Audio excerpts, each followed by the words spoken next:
gbogbo eléyìí tí mo bá lá nínú àlá tí n bá rọ fún ọmọ Yorùbá á wá sí ìmúṣẹ. Eléyìí tí n bá sọ ní ìran ó máa wá sí ìmúṣẹ. Kí n tó lè gba information mo máa ní ẹ̀rí tó gbóná before èmi ò kàn kí dédé gba information. Èmi máa gba information pẹ̀lú ẹ̀rí. Mo wá lè má sọ information mi fún yín, but máa jẹ́ kó yé yín pé mo ní ẹ̀rí in case of any case city. Because nǹkan anything media, you can land into police station, you can land into court, you can land into anywhere, but you have to get your information. Information rẹ, got it. Fi pamọ́ kó mọ tó sọ torí tó bá délé ẹjọ́.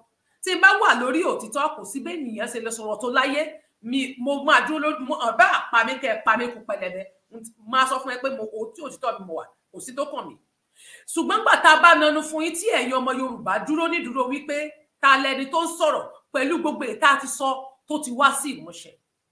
Still no, ẹni tó ń fún yín ní information, tó ń fún yín láwọn ọ̀rọ̀, tó ń sọ oríṣiríṣi nǹkan fún yín, tọ́rọ̀ rẹ̀ dẹ̀ ń wá sí ìmúṣẹ, ẹ̀dẹ̀ tó ń pè lẹ́ni burúkú ń tó sú mi fún yín nìyẹn. Àwọn tó jẹ́ pé wọ́n rí information tó jẹ́ ní ìwá àfi kán gbọ́ tẹnu wá bí kán lọ fi ṣe program kán wá dúró pé àwọn gbọ́ bọ̀ wọ́n fi kankan hàn yìí wọ́n mú ẹ̀rí wá rí fún yín láti ìgbà tán ti ń sọ̀rọ̀. Gbogbo ẹ̀rí irọ́ tí wọ́n mú wá kò sílẹ̀ tó wá sí ìmúṣẹ bẹ́ẹ̀ àfi àràbù ká blackmail ká blackmail èèyàn ká purọ́ ká lie against someone ká destroy people's life. Many people máa ń sọ pé mo attack Bola Ahmed Tinubu. I didn't attack him. News tó bá jáde nípa rẹ̀ ni mo máa ń sọ nípa rẹ̀.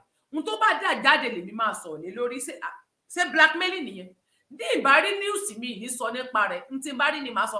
Bí mo fẹ́ sọ̀rọ̀ nípa Àtíkù tí ìbá rí news mi ní sọ, ó tilẹ̀ pé mo mọ many things. But tó bá jáde lọ́wọ́lọ́wọ́ tó ń go viral lèmi máa ń sọ̀rọ̀ lé lórí. Even Peter Obi anything viral tó bá ti ń kiri nínú current affair ohun tèmi wà mo wà aware nìyẹn. Ọ̀rọ̀ Yorùbá nation kọ́ ni mo wà after, because kí n tó sọ̀rọ̀ Yorùbá nation mo máa ń sọ fún several times ẹni tí ó bá jíjò òmìnira gbọ́dọ̀ sọ̀rọ̀ nípa current affair, because current affair òun ló máa fi sọ̀rọ̀ nípa àwọn tó fẹ́ kúrò nínú oko ẹrú. Tó o bá sọ nípa current affair báwo ló ṣe fẹ́ wàásù fún àwọn èèyàn. Ẹ̀yin èèyàn mi bí ẹ ṣe ń wọlé bàbá mi Adéagbo ẹ káàbọ̀ sórí ìkànnì Tenny ọmọ ológo Matthew Adébámbọ̀, you are welcome. Ẹ̀yin tí ẹ wà lórí ìkànnì mi tí ẹ bá ṣe ń darapọ̀ ẹ máa bá mi pín ẹ máa bá mi tẹ love, because orí wípé ẹ̀yin gangan ẹ máa ń gbọ́wọ́ ìwọ̀n bẹ́ẹ̀ ẹ̀yin tí ẹ bá wà lórí Facebook tí ẹ bá ń bá mi tẹ like àti love. Àwọn tó ń report tí wọ́n ń ṣe bí wọn ò ní mọ̀ torí pé gbogbo page mi ni wọ́n report lọ́jọ́ kan. Frank Bello ló lè jẹ́rìí sí, ó níye wákàtí mo lò lórí kinní tá ó fẹ́ tó bẹ́ẹ̀ bí 4 to 5 hours tá a fi ń set gbogbo kinní ẹ̀ tí wọ́n da gbogbo ojú ẹ̀ tí wọ́n bà gbogbo ẹ̀ jẹ́ tí wọ́n dàrú. Mo fẹ́ jáde jọ́nà náà ní gbogbo ẹ̀ wọ́n dẹ̀ dàrú. Reporting ní Facebook tó ṣe gbé fún mi ní gbogbo page mi láìsẹ̀yìn láìròyìn torí pé sáà ń wá pé kán lè ní wọ́n ti padà lẹ́yìn rẹ̀ ayé òwò mọ́ ó ti fẹnu kọ ẹ̀yin dẹ ìgbà tẹ̀mí sọ̀rọ̀ mi a lot of people don't watch me. Ìgbà yẹn gan lè ro tún gòkè torí wípé o ẹni tó náà bá fún lógun yàtọ̀ sẹ́ni tó ṣe títí ẹ̀. Ẹ̀yin lẹ ń dá sí ọwọ́ yín rú. Ẹ̀yin dẹ̀ lọ́lọ́run máa bring yín down láìpẹ́. Ẹ̀yin ọmọ Yorùbá kí ló ń ṣẹlẹ̀ á ní Bọ́lájí ẹ káàbọ̀ Adékúnlé Adépọ̀jù. Tẹ́ bá ṣe ń wọlé ẹ bá mi click share button. Kẹ́ wá bá mi like ẹ. Kẹ́ dẹ̀ bá mi tẹ love. Ẹ jọ̀ọ́ ẹ má share fídíò mi sínú group tí wọ́n ti máa ń report. Àwọn flagging group wà tí wọ́n dálẹ̀. Ẹ má share program mi síbẹ̀. Ẹ jọ̀ọ́ ẹ bá mi share rẹ̀ fáwọn ọ̀rẹ́ yín nìkan. Any group ẹ má share wọn. Just ẹ bá mi like kẹ́ dẹ̀ bá mi kẹ́ẹ̀kan fún àwọn ọ̀rẹ́ yín nínú inbox yín, but lórí group ẹ má share fídíò mi fún wọn mọ́. Tó bá ti yàtọ̀ sí group tèmi. Èmi ní group bí 3 lórí Facebook bí 4 ni ó dẹ̀ ní YouTube, WhatsApp. So thank you so much. Á dára fún wọn tí inú rẹ̀ dùn sí tó tèmi lẹ́yìn. A máa sọ̀rọ̀ dáadáa lẹ́yìn. Now tí ẹ bá wo àwọn news tó ń lọ nípa ọ̀rọ̀ owó, àwọn ìròyìn jáde lójú méjèèjì. Wọ́n ní Emefiele ó ní ayé ń blame wọ́n bó tilẹ̀ pé ó lè ní fault. Government in Nigeria, people have been blaming them. Èmi náà bá wọn wí torí èmi náà máa bá wọn wí lọ́pọ̀lọpọ̀. And then àwọn ara wa ká ní ìṣòro. Nigeria government, they are hypocrites. Àwa gangan wà gullible. Tá bá wọ́n bá ìjọba Nàìjíríà wí àwọn ara wa ńkọ́. We are also the part of the problem of Nigeria. Wọ́n ní bí 3 trillion bí nǹkan àbí 30 something trillion bí nǹkan lówó tó wà ní ìta tí ò sí nínú bank tí àwọn kan kó pamọ́. Àwọn kan kó owó yẹn pamọ́, government owó yẹn wà lọ́wọ́ àwọn ìjọba tí wọ́n kó pamọ́ sínú bẹ́ẹ̀rì, eléyìí tí wọ́n rì mọ́lẹ̀, eléyìí tí wọ́n rì mọ́nú sàárè, eléyìí tí wọ́n ti kó jáde lọ sẹ́yìn odi, eléyìí tí wọ́n kó sínú ilé. Àwọn owó yìí wọ́n ní bí trillions of nairas lówó tó wà ń ta tí ò sí nínú bank. Wọ́n nítorí ẹ̀ ni wọ́n fi ní pé kí wọ́n ṣe redesign owó kí wọ́n lè kó owó yẹn wá sí inú ilé. Ní 1984 bí àmẹ́ ṣe wà, bó tilẹ̀ pé àwa náà tí ilé fi gbogbo ara lọ títí gbọ́n títí dáadáa. Buhari tán ló wà ńbẹ̀ yìí. Buhari wọ́n ní nígbà yẹn pẹ̀lú ìdí àgbọn àbí kí náà kọ́kọ́ rẹ̀. Yes, ìdí àgbọn ló jẹ́ fáìsẹ̀ nígbà náà. Wọ́n ní wọ́n ṣe the same thing tí wọ́n ṣe ń sìn. Same thing yẹn òun náà ni wọ́n ṣe. Tó lè jẹ́ pé ojú àwọn èèyàn rí tó. But the only problem tí mo fẹ́ sọ fún ọmọ Yorùbá ni pé ní ìgbà náà ṣé bí corruption ṣe pọ̀ ní time yẹn ló pọ̀ nísìn. A mọ̀ pé corruption pọ̀ nígbà náà. Ṣé bẹ́ẹ̀ ló pọ̀ nísìn? Ṣé bí báǹkì ṣe pọ̀, báǹkì aládàáni tó ní kálukú ti ní báǹkì rẹ̀ ńgbà náà, ṣé bẹ́ẹ̀ ló wà nísìn? Ṣé bẹ́ẹ̀ ni báǹkì pọ̀? Àwọn báǹkì tó wà ńgbà náà, àwọn bíi commercial bank, àwọn union, àwọn UBA, gbogbo àwọn báǹkì sterling, FCMB wọ́n ṣẹ̀dé ni. Torí pé oníkálukú náà ti ń ra nǹkan. Kí ni àwọn nǹkan mélòó ló wà nígbà náà? Àwọn tó wà ní time ni ò pọ̀. You get it? So corruption pọ̀.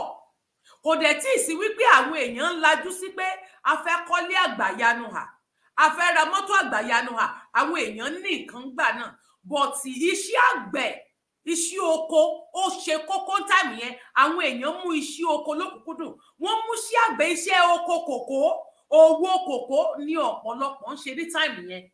Àwọn èèyàn ò yájú sí yàwúyàwú ká fàyàn lórí, ká gbàyàn. Social media gan ò tí ì regulate, kò sí tó ń jọmọ́ social media ńgbà náà. Débi tí àwọn èèyàn máa ní àmọ́ fẹ́ sáfí ayé, èmi náà fẹ́ mú fóònù kémi náà ya fọ́tò súùtì káyé lè mọ̀. So mọ̀ pé gbogbo ibi tí ṣòro ti ń wà social media ló kọ́kọ́ sí first problem ta ní. Ọ̀pọ̀lọpọ̀ ló fẹ́ ní tẹ́lẹ̀ ní ohun tí ẹgbẹ́ rẹ̀ wò, èmi náà fẹ́ wọ̀. Ilé tí ọ̀rẹ́ mi kọ́ tó gbé sọ online, èmi náà gbúdọ̀ kọ́. So ibi tí gbogbo nǹkan ti ń bàjẹ́ bọ̀ díẹ̀díẹ̀. Àwọn politician wa, àwọn mówó tí wọ́n á kówó jọ, wọ́n kó sínú ilé. Ta wá ní ìṣòro gọ́ọ̀mẹ̀ntì tí mo fi ní hypocrite ní ìjọba Nàìjíríà. Nígbà tí ìjọba Nàìjíríà ní redesign owó tẹ́lẹ̀ redesign because of people tí wọ́n kó owó yẹn pamọ́. Bá mi like, bá mi share, tó bá report ètò mi tàbí tó bá da ètò mi láàmú, ogun ọ̀run á da ayé ẹ̀ láàmú. A fi ayé rẹ̀ ṣòfò. Ẹni bá fẹ́ fi ètò àti àkókò mi ṣòfò, ogun ọ̀run kó bá mi fayé wọn ṣòfò dànù. Torí mi ò dí ẹnikẹ́ni lọ́wọ́. Ẹni tó bá ní kán má gbóhùn mi lórí ayélujára ẹ̀, ogun ọ̀run ò ní jẹ́ kán gbóhùn rẹ̀ láyé. Torí mo ti jáde tipẹ́. Ẹ tún rojú ara yín níṣògùn tún ti mú, ẹ tún bọ́ta. Ìjọ́ wo mo ti jáde, ẹ bọ́ta ṣe àrẹ̀ tún ti ní láre bú mi. Ọ̀run á rojọ́ yín fún kúrò, á rojọ́ yín fún wàhálà. Ẹ ṣé gan ni Alhaji Aremo. Bí ẹ ṣe ń wọlé, ẹ bá mi like ètò náà. Bọ́lá Ebony, Àlàó Tìjání, Àfà Ọ̀sangala, ẹ ṣé wẹ́ káàbọ̀ sórí ìkànnì Tenny Ọmọlógo TV. Now, tí ẹ bá rí nǹkan tí mò ń sọ yẹn, wọ́n láwọn kó owó kúrò ńlẹ̀ because of àwọn, wọ́n ní because of kidnappers. Àwọn tó ń jí ènìyàn gbé, tí wọ́n ti kó owó sínú ilé, wípé tí wọ́n bá ti lè pé irú owó yẹn, pé tí wọ́n bá ti ẹ̀ pé àwọn fẹ́ kán máa transfer owó náà fẹ́ máa ṣe for now. Bóyá kó ní kálukú máa send owó through online. Ṣé tí èèyàn bá fẹ́ ra oúnjẹ náà, tó bá fẹ́ ra àkàrà, yóò transfer because mo mọ̀ pé hypocrite ni government. Ẹ ń ṣe nǹkan yìí lótìtọ́ torí àwọn ara yín tẹ́ ẹ jọ ń jalè, tẹ́ ẹ jọ kó owó pamọ́ sínú ilé, àtàwọn Boko Haram tẹ́ ẹ kó pamọ́, ẹ̀yin lẹ kó wọn pamọ́, ẹ̀yin lẹ kó wọn síbẹ̀, ẹ̀yin lẹ kó Boko Haram sí ibi tó wà. Àwọn náà wà ń bẹ̀. Báwo náà ṣe fẹ́ ní agbára tó yín? Gọ́ọ̀mẹ̀ntì nìyí. Tí ẹ bá release tí Buhari tó wà ló wà ń bẹ̀ àti ìjọba, jẹ́ kí n sọ pé ìjọba, tí ìjọba bá release àwọn tó wà níbẹ̀ yẹn sílẹ̀, tó bá sọ fún àwọn tó wà ní ibẹ̀, tó bá sọ pé kí wọ́n lọ síbi tó wà, tẹ́ ẹ dẹ̀ kó irinṣẹ́ fún wọn, àwọn Boko Haram máa kúrò because ẹ̀yin gangan nígbà tí Gumi ń sọ fún yín pé ẹ má dìbò fún àwọn tó máa pa àwọn Boko Haram, àwọn bandits ni wọ́n ṣe terrorist. Wọ́n dẹ̀ lọ jó, wọ́n lọ sí Aso Rock, wọ́n lọ yìnbọn pa gbogbo bẹ̀. Wọ́n lọ sí army barrack, ìyẹn kí náà porúkọ rẹ̀ NDN àbíbo ni wọ́n lọ ń jò ní tí wọ́n ti lọ bà gbogbo nǹkan jẹ́. Wọ́n já train àwọn bandits kan iná ni wọ́n já train. Àwọn kan iná tún lọ rẹ̀ pa ó ń pa ọ̀pọ̀lọpọ̀ nínú ìgboro. Still Gumi sọ fún pé kẹ́ má kó arrest wọn. Àwọn tó ń ṣèkà yẹn ẹ wá ń kó wọn sínú iṣẹ́ ológun, ẹ ń kó wọn sínú custom, ẹ ń kó wọn sínú iṣẹ́ ọlọ́pàá, ẹ ń kó wọn sí even many people NDA thank you bàbá mi yóò dá fún yín Baba Julius NDA bẹ́ẹ̀ ni nígbà tán bọ́bẹ̀ tí wọ́n yìnbọn kà kò ṣeé sóńta ni o bọ́n ṣe yìnbọn rẹ̀ kàṣàkàṣàkàṣà ọlọ́pàá tó wà lójú ọ̀nà wọ́n fi bọn fọ́ orí ẹ̀ dànù. So ti wá arrest wọn àwa rí tán wọ́n kọ́ ọlọ́pàá tí ò dáa àwọn gullible people wọ́n kó wọn sínú iṣẹ́ ológun. Ṣé bẹ́yìn nílẹ̀ Haúsá tẹ̀dẹ̀ rí wọn tó kó àwọn ọ̀daràn tí wọ́n kó wá láti Niger, Cameroon, Chad àti àwọn oríṣiríṣi country Burkina Faso wọ́n kó wọn wọlé sórílẹ̀-èdè Nàìjíríà wọ́n wá mú àwọn aṣọ ọlọ́pàá wọ́n kó sí wọn lọ́rùn. Ṣé bí wọ́n gullible people rí wọn, ṣé bí wọ́n rẹ́rìn sí wọn, ṣé bẹ́yìn ò lè sọ̀rọ̀. Ẹ̀yin tó jẹ́ wípé wọ́n ń sọ fún yín wọ́n ní tí àwọn bá di president wọ́n ní epo gbogbo ẹ̀ láfihàn yín wọ́n lépo di èlò nígbà náà iye tẹ́ mọ́ repo kò ní ju tókìn báyìí lọ kò ní ju kókó ló báyìí lọ. Nísìn epo ti di gbẹ̀mù ó ní láàrin oṣù mẹ́fà ṣe bí Bọ́lá Ahmed Tinubu ló sọ ó ní within 6 months. Mo ní láti máa fi àwọn ẹ̀rí hàn yín kákan mọ́ máa sọ̀rọ̀. We need to show each other the evidence. Mo ń bọ̀ ẹ jẹ́ kí n máa fi àwọn ẹ̀rí ọ̀rọ̀ tí mò ń sọ kí n máa ẹjọ́ tí wọ́n bá ti já yín síta ẹ wọlé padà làwálàwà ẹ wọlé padà Najim Wahab ẹ wọlé padà tí wọ́n bá ti já yín síta ẹnikẹ́ni tó bá jù yín síta ẹ̀yin ẹ wọlé kẹ̀dẹ̀ bá mi ṣe ètò yẹn kẹ̀dẹ̀ bá mi like ẹ má bá mi press love àti like á dùn àdàrà fún yín. Àwọn ológun wọn máa parẹ́ láṣẹ Èdùmàrè àwọn láyé ò ní gbóhùn gbogbo ẹni tó bá ní kán mọ́ gbóhùn tèmi. Now mo fẹ́ kẹ́ kọ́kọ́ wo fídíò tí mo fẹ́ fi wọ̀nyí níbọ̀ ẹ jẹ́ kọ́kọ́ fi fídíò kan wọ̀nyí.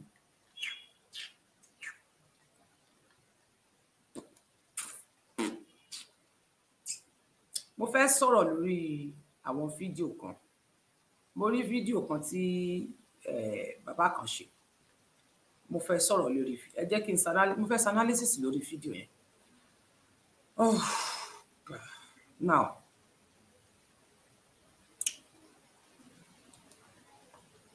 yes.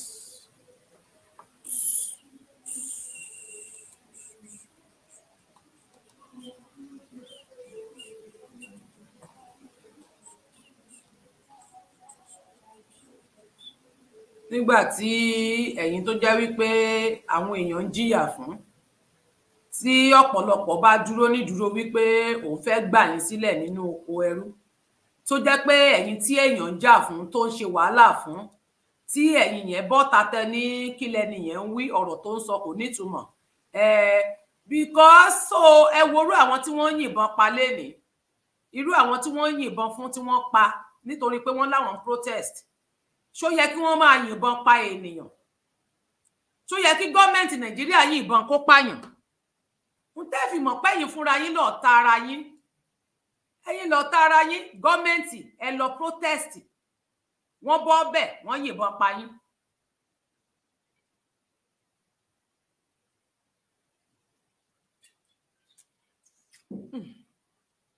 Now ẹ jẹ́ kí mo fẹ́ sọ̀rọ̀ lórí fídíò tí bàbá ìfẹ́ sọ.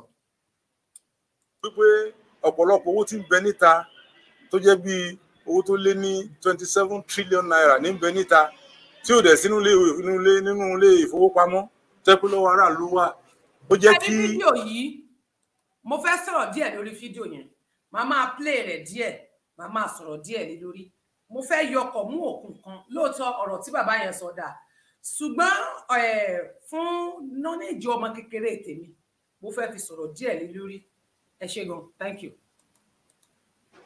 Ọ̀pọ̀lọpọ̀ crime ọ̀pọ̀lọpọ̀ ẹ̀ṣẹ̀ kó máa wáyé ọ̀pọ̀lọpọ̀ ìrúfin kó máa wáyé nípa jíjí èèyàn gbé ká máa béèrè owó ìjọba wá ní pé àwọn ò tiẹ̀ fẹ́ kó jẹ́ pé owó ń bẹ ní ìta mọ́ ní owó tá a mọ̀ ná ní owó funfun kó jẹ́ pé lórí fóònù kálukú ti mọ̀ ná owó rẹ̀ ẹni tá a bá sì fẹ́ fún lówó dájúdájú àmọ́rò yẹn tó jẹ́ yóò rọrùn fún ìjọba yóò rọrùn fún aráàlú láti ní àkọsílẹ̀ gbogbo ẹni tí ń gba owó tá a bá wo àǹfààní yìí a rí i pé yóò dín ìjínigbé pamọ́ yóò dínkù yóò dín ìjínigbé gbowó yóò dínkù yóò dín ìfipájalè ká fipá gbowó yóò dínkù.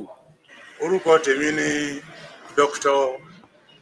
YY Oyedemi Muslim tí mo jẹ́ olùkọ́ àgbà ní iléèwé gíga gbogbonìṣe polytechnic ti ìlú Ìbàdàn nípa ọ̀rọ̀ owó náírà tí ìjọba yípo ọ̀rọ̀ òní gùngùngùngùn kọ́mọ̀ ní ibi tí a ti fà á wá. Mo rántí pé ní ọdún 1984 ọ̀gágun àgbà Muhammadu Buhari yìí náà àwọn ni wọ́n jẹ́ ààrẹ orílẹ̀-èdè Nàìjíríà gẹ́gẹ́ bí ológun tí igbákejì wọn jẹ́ ọ̀gágun Túndé Ìdí-Àgbọn tí wọ́n ti filẹ̀ ṣaṣọ́búra Ọlọ́run bá fi ọ̀run kẹ́ wọn tí wọ́n jẹ́ igbákejì wọn tí wọ́n ṣe àyípadà owó náírà ní 1984 ní nǹkan bíi 30 ọdún àti ọdún 8 ó lé díẹ̀ sẹ́yìn lásìkò tá à ń wí yìí kò tiẹ̀ tí ì sí ẹ̀rọ ìbánisọ̀rọ̀ gbohùngbohùn bá ṣe ní sìn ti tẹlifóònù kò sì tí ì sí àyè wípé ìyẹn lè fowó ránṣẹ́ láti orí fóònù èèyàn pàápàá jùlọ ilé ìfowópamọ́ tó ń bẹ ńgbà yẹn ó kéré jọjọ. Mo rántí pé ní agbègbè tá a wà yìí ilé ìfowópamọ́ bíi 2 péré òun náà ló wà National Bank tó wà lọ́jà Àdàbọ̀ àti Cooperative Bank tó wà ní tòsí òkè díò ńbẹ̀ yẹn. Síbẹ̀síbẹ̀ wọ́n gbé ètò yẹn kalẹ̀ tó yẹ pé láàárín ọjọ́ 10 péré ni wọ́n ní kí kálukú gbé owó tó bá wà lọ́wọ́ ẹ̀ tó jẹ́ owó àpòórí kó lọ fi gba owó tuntun. Nǹkan le tó bẹ́ẹ̀ gẹ́ lásìkò yẹn tó jẹ́ wípé tipátipá ní ọ̀pọ̀lọpọ̀ yẹn fi ń rí oúnjẹ jẹ. Pàápàá jùlọ nǹkan kan tó tún ṣẹlẹ̀ lásìkò yẹn tí mo rántí dáadáa ó ní wípé ọba kan gbà yẹn ní òkè ọya lọ́hùn kò sí nílé lásìkò tí wọ́n fi kéde kí kálukú lọ dá owó àpòórí padà sílé ìfowópamọ́. Ìgbà tó ń bọ̀ ló kó àpamọ́ 53 tó kó wọlé lẹ́yìn ìgbà tí àsìkò tí wọ́n fi sílẹ̀ tí wọ́n fi dágbèdéke káàkó pààrọ̀ owó tó ti kọjá. Ìyẹn jẹ́ nǹkan tí ó fẹ́ ṣe àkóbá fúnjọba ńgbà yẹn tó gbé yẹn sọ wípé dájúdájú wọ́n ṣe ìjọba ṣe ojú ìṣáájú torí pé àsìkò tí wọ́n ní kálukú dá owó padà sílé ìfowópamọ́ ó ti kọjá.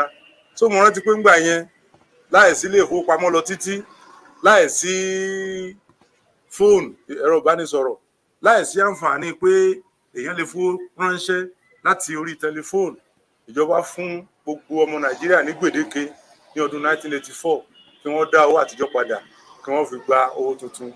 Nǹkan lé lásìkò yẹn lóòótọ́ ìgbà tó padà yá ó padà mú àǹfààní díẹ̀ wá torí pé mo rántí pé kò pẹ́ kó jìnnà lẹ́yìn tí wọ́n ṣe ètò yẹn ó padà di pé owó náírà padà ní i lórí tí owó dọ́là àti owó yòókù náà ti àdìjọ ná.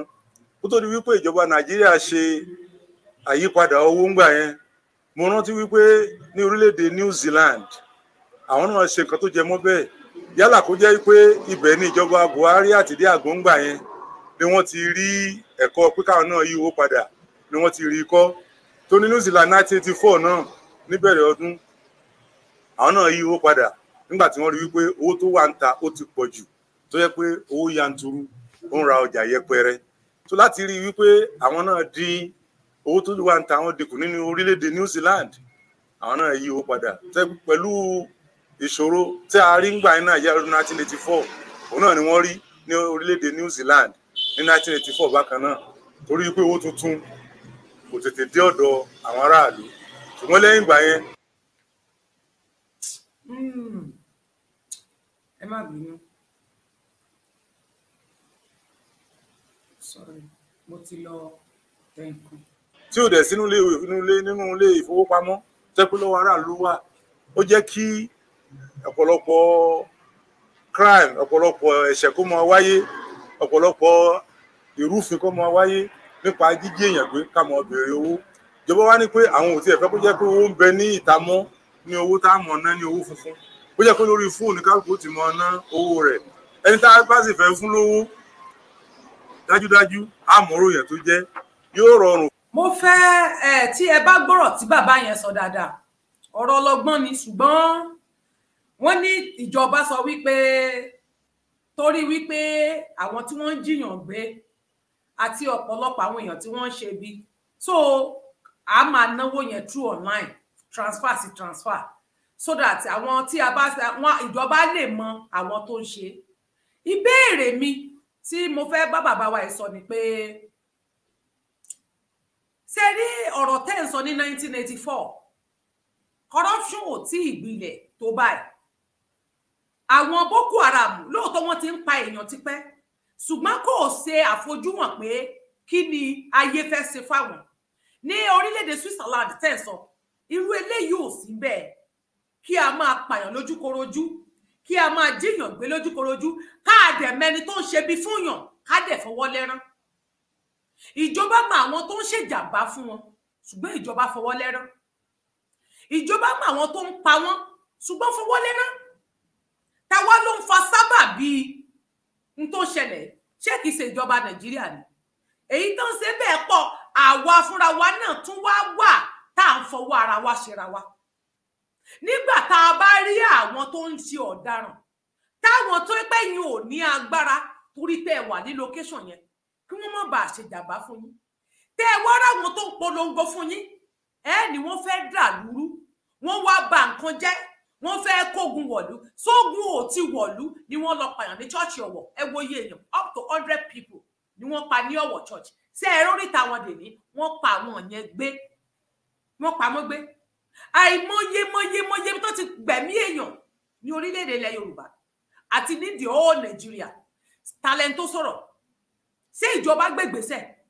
Kò sí pé kí ẹ wá wo ohun tó ṣẹlẹ̀ nínú EndSARS gbogbo Southwest, even the whole Nigeria, not only Southwest nìkan, East, South, Middle Belt, gbogbo wọ́n ṣe kó oúnjẹ palliative pamọ́ rẹ̀, tí wọ́n kó oúnjẹ pamọ́ sínú ilé, wọ́n kó palliative sínú ilé, wọ́n dẹ̀ tilẹ̀kùn mọ́. Wọ́n dẹ̀ mú àwọn ọmọ wọn ní kán máa ṣe EndSARS. Àwọn ọmọ yẹn bẹ̀rẹ̀ fún orí EndSARS, wọ́n ń pariwo, wọ́n kígbe, wọ́n kékéké, wọ́n sunkún.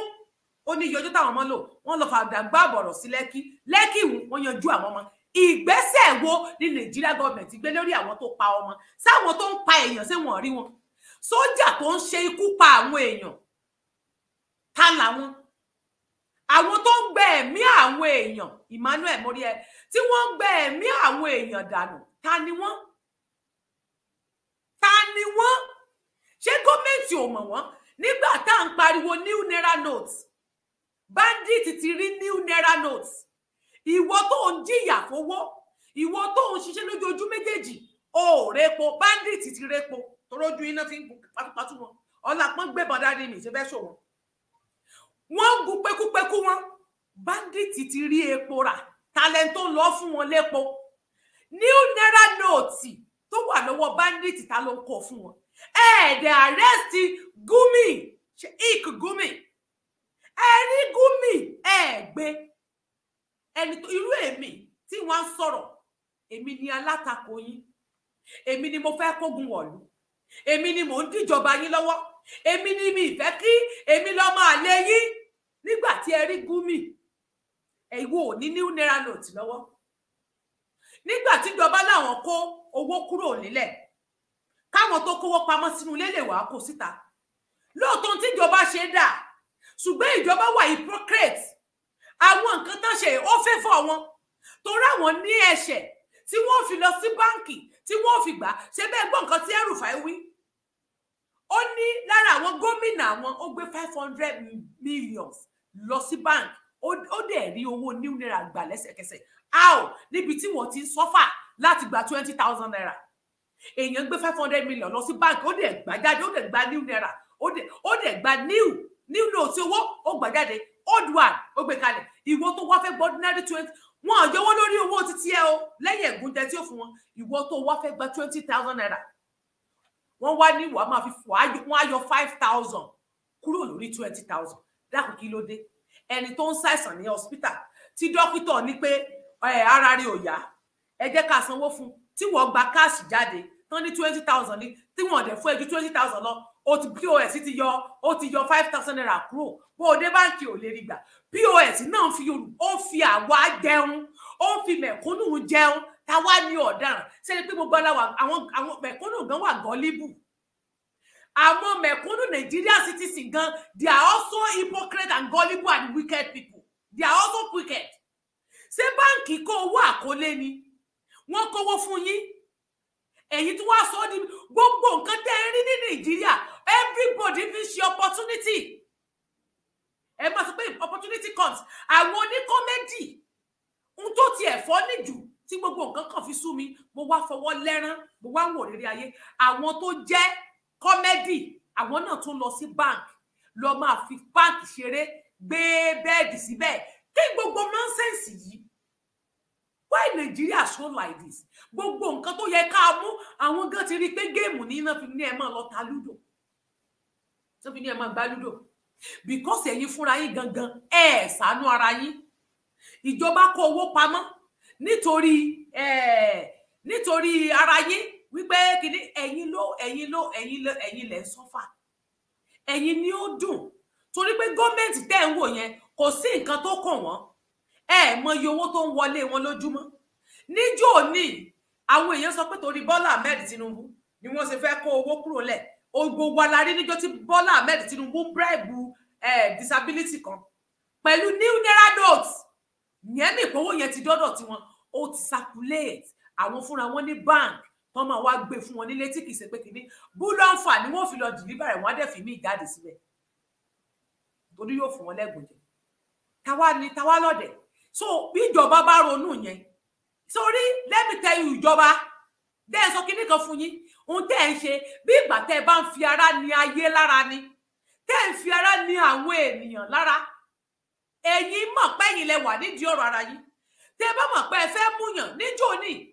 Dino Manaye ẹgbẹ́ nípa ọ̀rọ̀ owó ó débi tí ó dé ó dákú pọngandan ó ṣe bí ẹni tó ti kú wáì tẹ́ ẹ gbé sínú mọ́ṣúárì nígbà tẹ́ mọ̀ pé ó ti kú ṣé bó dákú torí pé kò fẹ́ jẹ́jọ́ ó yẹ kẹ́ ẹ gbé sínú mọ́ṣúárì straight ẹ̀ẹ̀mejì kọ́ lẹ gbé Dino lórí ọ̀rọ̀ owó ó wá dákú ó ṣe bí ẹni tí ó pọ̀ kàkàkú bó ṣe ń gbọ̀n yẹn ó yẹ kẹ́ ẹ lọ tì sínú àìsí nínú mọ́ṣúárì ṣe bẹ́ẹ̀ ilẹ̀ tó fi síbẹ̀ ẹ tó fi lẹ̀ àìmọye irú wọn ìkan náà tán sọ̀rọ̀ nípa palliative nǹkan kan tó fowó ṣe bó ṣe ṣe náà lélẹ̀ ní orí ìjókòó ló dákú ló ṣubú ló dákú ẹ̀yin ní ọ̀tá ara yín ẹ kàn fìyà jara àlú ṣùgbọ́n àwọn tó wà gọ́líbù nínú wọn tó yẹ kí wọ́n ro làákàyè wọn tó yẹ kí wọ́n ro common sense wọn tó yẹ kí wọ́n fi lè sọ̀rọ̀ òṣì làwọn náà ti sọ di kọ́mẹ́dì wọ́n wá ń ta owó fún ara wọn wọ́n ń pariwo àwọn ṣépè fún ìjọba ìwọ tó bá ní POS ìwọ tó jẹ́ báńkà tàbí ọkọ rẹ̀ jẹ́ báńkà tàbí fámílì rẹ̀ tí wọ́n ń ta owó mọ́ ṣe ń ta owó yìí tó bá ṣépè yóò padà sórí ẹ̀ yóò padà sórí ọmọ ẹ̀ kò sẹ́ni tó ń fara níyín lára ìwọ fẹ́ gba ẹni tó fẹ́ gba 5,000 naira ẹ ti yọ 500 kúrò lórí owó ẹ̀ ó kù 45 ẹ dákun kí ló kù lẹ́lẹ̀ ẹni tí ó bá gba 25 ẹ yọ 200 300 kúrò lórí owó ẹ̀ kí ló kù lẹ́lẹ̀ á nira wa lára ṣé báǹkì kórú owó bẹ́ẹ̀ yẹn fún yín báǹkì náà mówó ó kó pamọ́ sínú ilé bíbà kò fi owó síta débi tí àwọn èèyàn náà máa rí gbà àwọn POS náà máa rà á lọ́wọ́ wọn ṣé ẹ rí pé wà lọ́tá ara wa bí gọ́ọ̀mẹ̀ntì bá ń fìyà jẹ wá tí ẹnu gbogbo bá papọ̀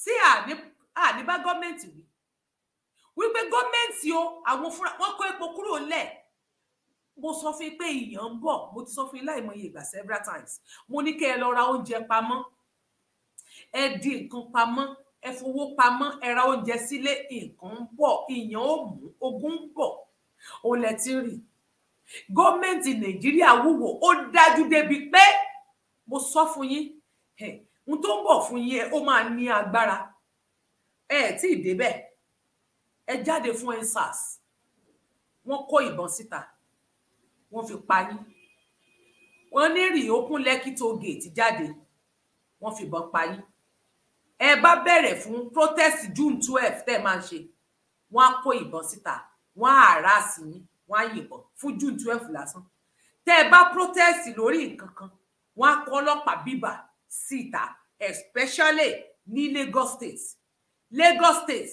wọ́n á harass yín why tí wọ́n gbọ́dọ̀ protest ní Lagos State why tí wọ́n gbọ́dọ̀ ṣe anything ní Lagos State who are those people tó ń rù ní Lagos State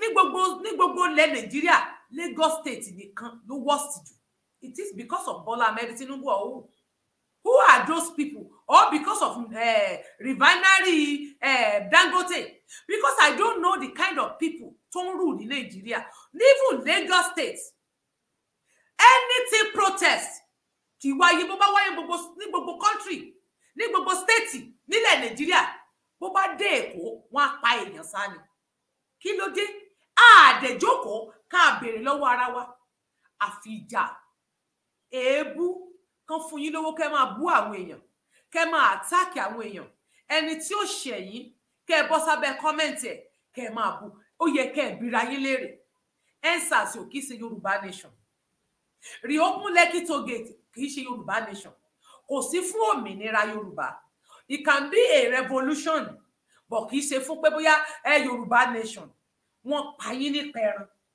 ọmọ mi wà tí ò tí healthy now àwọn ọmọ gómìnà yín bò náà wà gọ́ọ̀mẹ̀ntì yín àwọn ọba yín bò làwọn ọmọ wọn wà àwọn gọ́ọ̀mẹ̀ntì yín kọ́ àwọn ọmọ tí wọ́n kúrò lórílẹ̀-èdè Nàìjíríà wọ́n ti kó wọn lọ sókè òkun ASUU strike nobody talk about it ẹ̀yin tẹ́ ẹ wá jọ ọmọ citizen tó yẹ kẹ́ ẹ ronú ara yín wò kẹ́ ẹ jókòó ẹ̀yin náà tún pẹ̀lú ọ̀bọ wọn jáwúrà mo rí kọ̀mẹ́díà kan mo rí Tóyìn Ayémakù ó ní wọ́n ti fún ní British passport òun ti di ọmọ British kò gbé bẹ́ẹ̀ ó máa ń lọ ni wọ́n ti rin gbogbo ẹ̀ ó lóun ti di ọmọ British má nìkan náà wà tó máa ń ṣe comedy ó náà ti fún ní American passport mo wá rẹ́yìn gullible people ní abẹ́ wọn tẹ́ẹ̀sì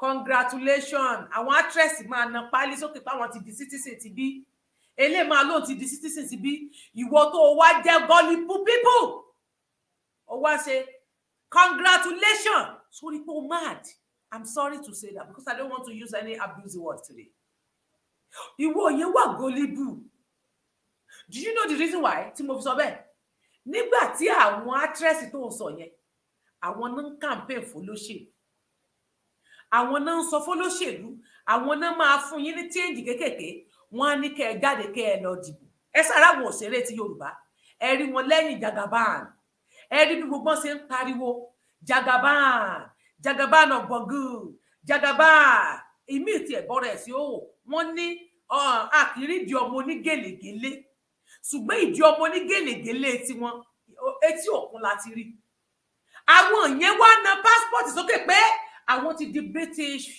àwọn ti di Americana àwọn ti di Canadian ìwọ yẹn wá ṣe congratulations we like you ó rí pópònú ló pọ̀ jù nínú ẹ̀yin ọmọ Yorùbá explain nínú ẹ̀yin ọmọ Nàìjíríà ta òun kí wọn àwọn fi ẹ́ sínú ìnira àwọn ní kó máa dìbò fún olóṣèlú tán ti gba owó lọ́wọ́ ẹ̀ tán ti fi lọ rin ìrìn àjò wọ́n ti fi lọ rìn àjò orílẹ̀-èdè bò bí wọ́n ṣe gba ìwé ìgbélú àbọ̀ ọmọ túmọ̀ passport tó wà lọ́wọ́ ẹ̀ ó ti dọmọ onílùú ó lè lọ anytime tí ó bá di gbàgbọ́s yóò fò jáde yóò tún ní benefit tó tún máa gbà bẹ́ẹ̀ sórí pé ìwọ ló wà wọ́n dẹ̀ ń sọ fún ìwọ pé kó lọ máa dìbò tán dẹ̀ mọ̀ pé orílẹ̀-èdè yìí ò lè látúnṣe nobody I'm still saying it nobody can fix Nigeria nobody can fix it ẹni tó bá lò máa ṣe ó ń tàn yín jẹ ni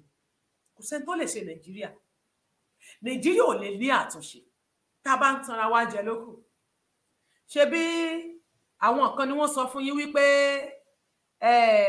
tí àwọn bá wọlé ó ní mi bọ̀ wá jẹ́ kí n send ẹ̀ sí orí page yeah mo fẹ́ send kíní yìí mo fẹ́ kí ẹ rí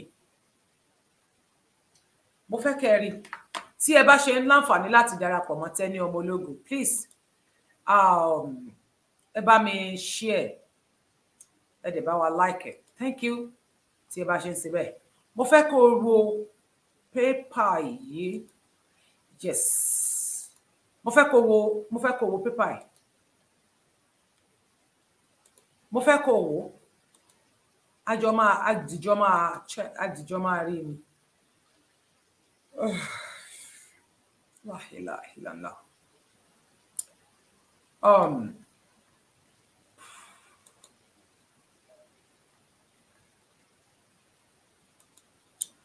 now mo fẹ́ kẹ́ wo picture tí mo fẹ́ fi hàn yín ó ní ṣé ẹ ti rí picture náà ẹ tí like ètò yìí o ẹ̀yin tí ẹ ń wò ẹ like ẹ kẹ́dẹ̀ bá wa pín síta ayé ò ní ba ayé yín jẹ́ tí yín ò ní ta Daramola Sakirat Saheed Balogun Rotimi Ayéṣe ẹ káàbọ̀ sórí ìkànnì Tenny ọmọ ológo Evangelist Stephen ẹ káàbọ̀ mo jẹ́ Àníkẹ́ ẹ bá wa pín ẹ bá wa like ẹ now mo rí any Nigerians the only way to have steady only light and fuel is to remove Goodluck Jonathan, and I promise you in 6 months Nigeria will be swimming in crude oil and fuel. Buhari will pay you all 5,000 naira monthly for being jobless. Our youth will be gainful, employed with our 300,000, I mean 3 million, sorry.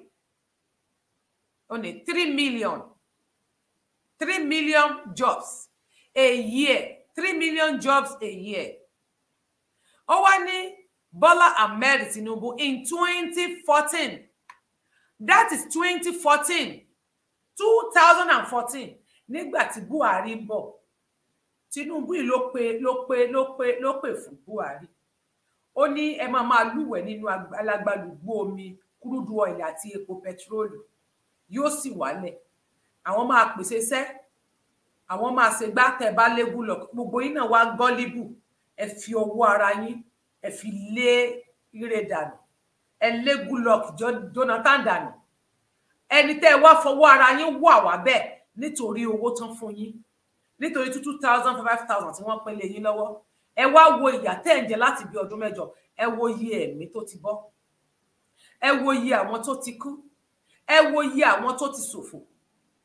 That is the reason why many people fi máa ń dárúkọ Bola Ahmed Tinubu because òun ló wà ní ẹ̀yìn Buhari because of his interest torí ara títí ẹ̀ ni mo ṣe máa ń sọ wípé Tinubu ló fa sábàbí tó ń ṣẹlẹ̀ sí lẹ́nu ó wù láti jẹ olórí ó ti ní mission rẹ̀ tipẹ́ bọ̀ ká ní bó ṣe ń ṣe ó recruit youths Nigerian youths kó mọ bó ṣe ń ṣe sí ilẹ̀ Yíbò pẹ̀lú àwọn olórí tó ń ṣe sí ilẹ̀ Haúsá pẹ̀lú àwọn olórí wọn tó ń fi ọ̀pọ̀lọpọ̀ olórí sí ipò ní ipò ilẹ̀ Yorùbá ọba fọba jẹ fi gbogbo ẹ̀ jẹ ǹjẹ́ àwọn tó ń fi wọ́n jẹ sáwọn èèyàn yẹn ṣé wọ́n ṣe nǹkan tó fẹ́ lẹ́yìn ìgbà tó mọ̀ pé wọ́n ṣe nǹkan fẹ́ ó yẹ tó yẹ kó máa ṣe ni pé tán bá ti lo gbèdéke táìmù wọn tán kán gbá wọn jù sẹ́gbẹ̀ẹ́ kán wá àwọn ẹlòmíì kán jẹ́ kẹ́lòmíì ṣe ẹni tí ó fi sórí ipò tí ò ṣe tó yẹ yẹn kán pè lẹ́jọ́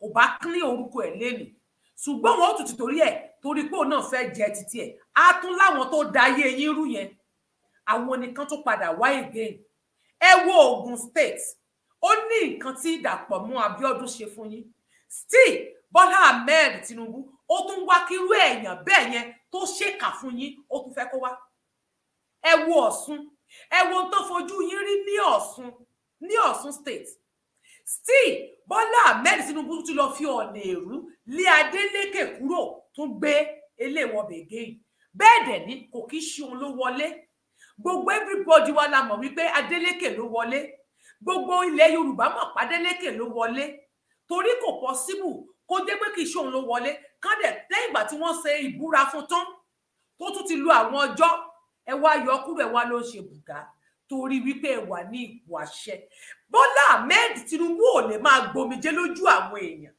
kó wá rò pé ó máa lọ sí orí ipò ààrẹ wọn ò ní dìbò fún ẹ torí wọn gan ti dalẹ̀ àwọn ọmọ ìyá rẹ ó ti dalẹ̀ àwọn ará yín ẹ ti gbomijé lójú àwọn èèyàn ọ̀pọ̀lọpọ̀ ní ò lè lóko mọ́ true Buhari tẹ́ gbé débẹ̀ ó ní Buhari sunkún lẹ́ẹ̀kínní ó sunkún lẹ́ẹ̀kejì ó sunkún lẹ́ẹ̀kẹta ní orí tẹlifíṣàn nígbà tẹ́ ẹ rí pé ó sunkún ẹkún tí Buhari sun bó tilẹ̀ pọ́n ló ti wà ní ipò àṣẹ rí ṣé ẹkún tó sun yẹn kí ló tó fi síbẹ̀ kó o wá ẹlòmíì tó kéré kẹ́ ẹ fi fọwọ́sowọ́pọ̀ fún ṣé tó bá yẹ pé àwọn youth yẹn àwọn ọmọ tí ò níṣẹ́ lénìí tẹ́ ẹ̀ ń kó àdá àtọ̀bẹ́ lé lọ́wọ́ tẹ́ ẹ̀ ń kó ìgò lé lọ́wọ́ tẹ́ ẹ̀ ń kó àáké fún tẹ́ ẹ̀ ń ra gúdà tẹ́ ẹ̀ ń rọtí ògógóró tẹ́ ẹ̀ ń rà fún wọn pé kán máa fi dàgbòrò rú tó bá jẹ́ pé ẹ pèsè iṣẹ́ fún àwọn ọmọ yẹn bọ́n ṣe pọ̀ yẹn pẹ̀lú owó tẹ́ ẹ ní àwọn gómìnà tẹ́ ẹ̀ ń run wọlé lórí pé kán lè padà wá gómìnà ò ní agbára ṣùgbọ́n tó bá pẹ́ yìí ti ṣe àṣesílẹ̀ fún àwọn ọmọ Yorùbá sórí ìwọ tó pe rẹ ní Akíngbadé ò ní jèrè ayé òfò ló máa gbẹ̀yìn ayé ẹ̀ tó bá wá sórí ètò mi máa ṣépè fún ẹ bó bá wá ẹnikẹ́ni tó bá wá sórí ètò mi láti wá kọ òṣì tàbí láti wá rìpọ́tì ló máa ṣòfò ẹ̀ ní bó bá dí mi lọ́wọ́ ogun ọ̀run máa dí ayé ẹ̀ lọ́wọ́ now tó bá wá dé wípé àwọn ẹ̀yin rìkúrútù àwọn ọmọdé tẹ́ ẹ ṣe nǹkan fún àwọn youth tẹ́ ẹ pèsè àmọ́ pé kò lè kárí but tẹ́ ẹ jẹ́ kí ara dẹ aráàlú díẹ̀ tí oúnjẹ bá wà níwọ̀nba tí wọ́n bá ń rí iṣẹ́ ṣe tó oúnjẹ bá tiẹ̀ wọ́n á rówó fi rà á hospital kò sí nǹkan kan bẹ́ẹ̀ mọ́ hospital aládàáni ló wá gba Nàìjíríà nursery school aládàáni tí ò sí lẹ́yìn odi ẹ̀yìn odi náà ní ṣùgbọ́n wọn ò jẹ́ kó pọ̀ tó public school tiwọn ó dẹ̀ níye tax tán máa san fún ìjọba tí wọ́n bá dá léèwé sílẹ̀ gbogbo eléyìí ò sí lórílẹ̀-èdè Nàìjíríà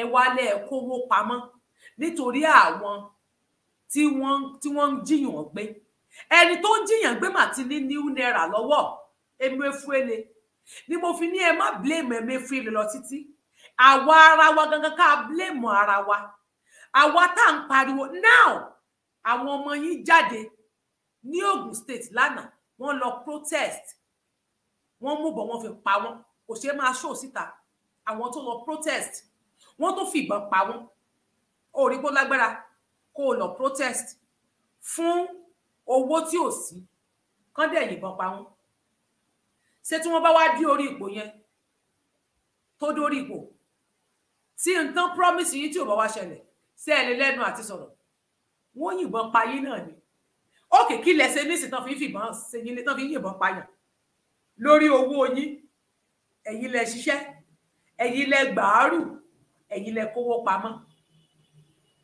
ẹ̀dẹ̀ lọ́bẹ̀ ẹ fẹ́ gbowó yín kẹ́ ẹ lè fi jẹun wọ́n àdẹ̀ fún yín ẹ̀dẹ̀ gbogbo yín kóra yín dọ̀pọ̀ pé kẹ́ ẹ pariwo fún ìlú fún ìjọba wọ́n dẹ̀ yìnbọn ṣe yín léṣe ṣé wá rò pé tán bá dórí ipò yẹn wọ́n dá yín lóun tẹ́ ẹ̀ bá ṣe kọ́kọ́rọ́ wọn ò fi sí yín lẹ́nu better don't vote for them whether APC or PDP leave them Peter Obi nobody can fix Nigeria Ọmọyẹlé Sowore kò sẹ́ni tó lè tún Nàìjíríà ṣe torí tí Tinubu ò bá wọlé ipò ààrẹ wàhálà máa bẹ́ sílẹ̀ mú bọ̀ jẹ́ kí n fi fídíò kan náà hàn ẹ́ eléyìí tí mo fi wọ̀nyí yẹn okay. Fún ìjọba yóò rọrùn fún aráàlú ní ọdún 1984 kí wọ́n dá owó àtijọ́ padà kí wọ́n fi gba owó tuntun nǹkan lé lásìkò yẹn lóòótọ́ ìgbà tó padà yá ó padà mú àǹfààní díẹ̀ wá torí pé mo rántí pé kò pẹ́ kò jìnnà lẹ́yìn tí wọ́n ṣe ètò yẹn ó padà di pé owó náírà padà níye lórí tí owó dọ́là àti owó yòókù náà tí àdìjọ ń ná kó tó di wípé ìjọba Nàìjíríà ṣe àyípadà owó ńgbà yẹn mo rántí wípé ní orílẹ̀-èdè New Zealand àwọn náà ṣe nǹkan tó jẹ mọ́ bẹ́ẹ̀ yálà kó jẹ́ pé ibẹ̀ ní ìjọba Buhari àti dé àgbọ̀ngbà yẹn ni wọ́n ti rí ẹ̀kọ́ pé káwọn náà yí owó padà ni wọ́n ti rí kọ́ tó ní New Zealand 1984 náà níbi.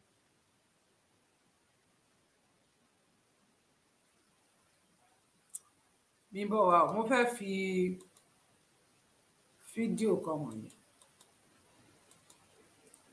now Bímbọ́ mo fẹ́ fi fídíò tẹ́ bá mọ máànì tí wọ́n ń pè ní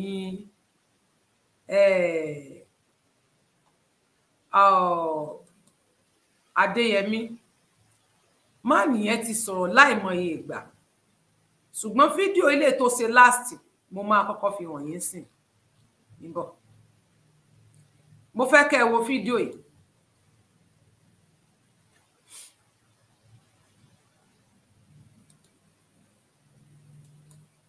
tí ẹ bá ṣe ń darapọ̀ ẹ bá wa share ètò yẹn ẹ dẹ̀ bá wa like ẹ ṣé.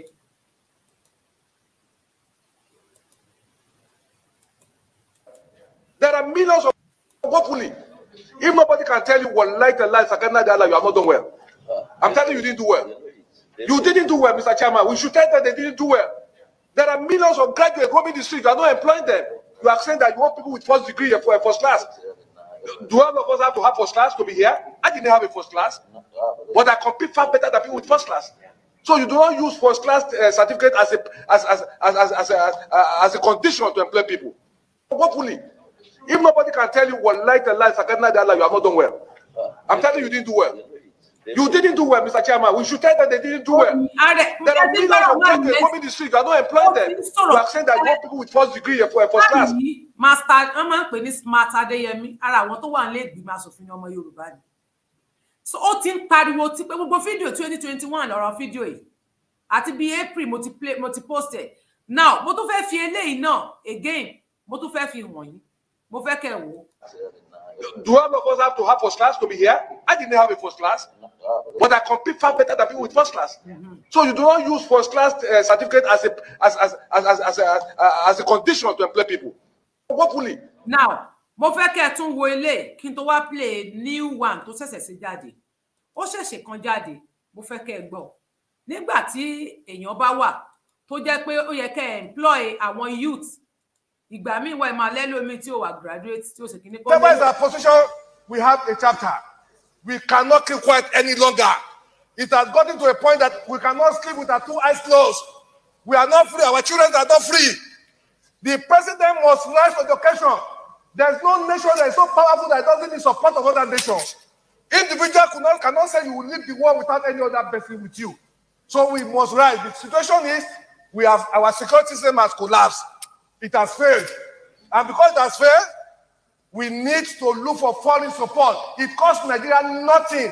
Forget the ego, forget the superiority of Nigeria in African nations. Today, we are facing serious problems. If our nation is to survive this period, I'm not in doubt that the security architecture we have today cannot cope with what we are facing. Every part of this country is threatened. From the north to the south, nobody is safe. Nobody can travel 50 kilometers in our nation. I feel like shedding tears for a country that we grew up, where nobody had asked you when you travel from Lagos to Maiduguri. I done it in time past. Today, I cannot travel from here to Kaduna to Niger State where I was born. The president must know that this is a bad time for our nation. We must look for foreign support to save this nation. This is my position, Mr. President. We must rise to it. They are killing people in the east, in the west, in the south, in the north. We should shut down the National Assembly. Let's shut down. If we cannot save this country, we stay in our homes. Our country is bleeding. People are in poverty. There's no food. People are hungry. Insecurity is threatening us. We cannot pretend. It's better we're not here. There's no see that here. People are dying. Every day Nigerians are dying. We must rise to the occasion. As for me, Mr. President. Ta ló máa gbọ́rọ̀ tí Smart Adéyẹmí wí níbí? Tómi ò ní jábọ́ lójú ẹ̀, tí orí ẹ̀ ò ní wú tí ò ní dìde. Ṣùgbọ́n àwa tán ń pariwo fún, ǹjẹ́ wà gan sípá? Ibẹ̀ láti ti máa burú wọn. Aláwọ̀ èèyàn nílé ìgbìmọ̀, ìjọ́ wo lẹ rí Arẹ́gbẹ́ṣọlá kó sọrú eléyìí? Arẹ́gbẹ́ dákẹ́ ni.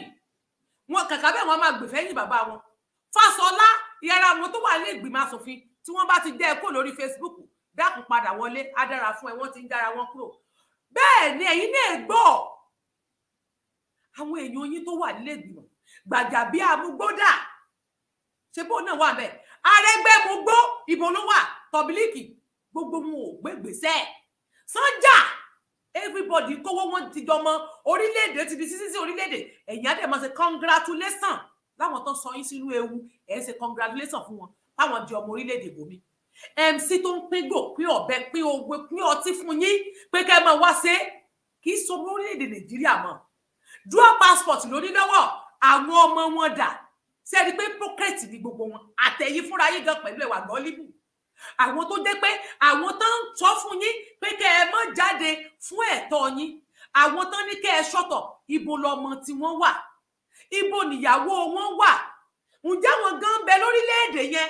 tán bá wá bóyá wọn kàn wá ìwọ́sì lè wá ìjọ tán bá fẹ́ kán àpíẹ̀ nílé ìgbìmọ̀ asòfin nìkan náà máa àpíẹ̀ tán bá dẹ̀ ti lè àpíẹ̀ tán wọ́n tún ti gọ́ra òtì nìyẹn wọ́n tún lọ Nàìjíríà àwọn ń lọ bígbà tí wọ́n lọ Nàìjíríà sí Amẹ́ríkà sílùú òyìnbó bígbà tí wọ́n bá ń lọ sí Èkó sí Ìbàdàn àwọn olórin yín lásán àwọn ọmọ tán bí nínú ara wọn jẹ́ẹ̀tì ló ń gbá àwọn ọmọ ẹlòmíì lọ sí skul àwọn ọmọ wọn gùn ò lo bọ́ọ̀sì mọ́ kán mọ́ bá kidnap wọn lójú ọ̀nà wọ́n ti ní jet wọ́n ti ní private jet tó ń gbé àwọn ọmọ wọn mo sì rí ọmọ Tiwa Savage àti Davido ń jọ̀wọ́ private jet ló lọ deliver wọn sí skul ìwọ tó wá wà gọlíbù tí wọ́n ti ní dual passport lọ́wọ́ irú àwọn òṣèré àwọn actor actress yẹn wọ́n wá máa sọ fún wọn pé ẹ lọ dìbò fọlọ́ṣèlú inú sí yín wọ́n ń dùn ẹ tún wọn ṣe ó torí change ẹ wà tó sábẹ́ comment wọn àwọn tó ẹkẹ fi pèsè àwọn dẹ̀ ni wọ́n mọ̀ náà wọ́n máa ṣe party online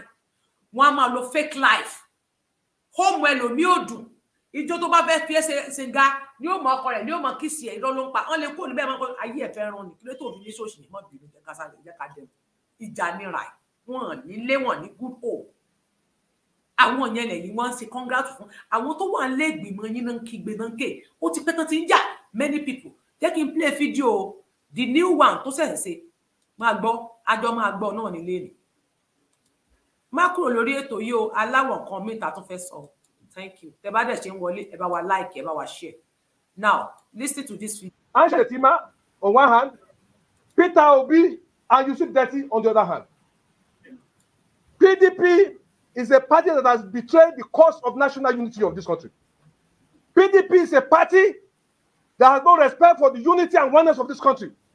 PDP, as it's presently constituted, is a problem to the unity and survival of the Nigerian nation. I'm a member of the Senate Parliament. Hear this. I mean, it's ECOWAS Parliament. We were in Lome, and an issue came up. And in Lome, I discovered that there are people who speak nearly my own dialect of Yoruba. And they were speaking, and I asked them, "You are from where?" They said, "They are from Togo." This Yoruba you are speaking is like my own kind of Yoruba. He said, "Yes." Said, "They are from Togo." So an issue came up, and they wanted to build on that sentiment. And I said to them, that will not be in the interest of Nigeria. Forget about the sentiment you want to bring to me. That will not be in the interest of my country. Now I've said this story to you to ask me, to beg you to ask Atiku Abubakar. When the bandits were killing people, how many times has Atiku rose to condemn it? I will not go further. A word is enough for the wise. PDP is a big problem to Nigeria unity as they are going. PDP. Because power is supposed to shift from the north to the south. So Nigerians have just a choice, two choices before them. Bola Ahmed Tinubu and Peter Obi. Case closed.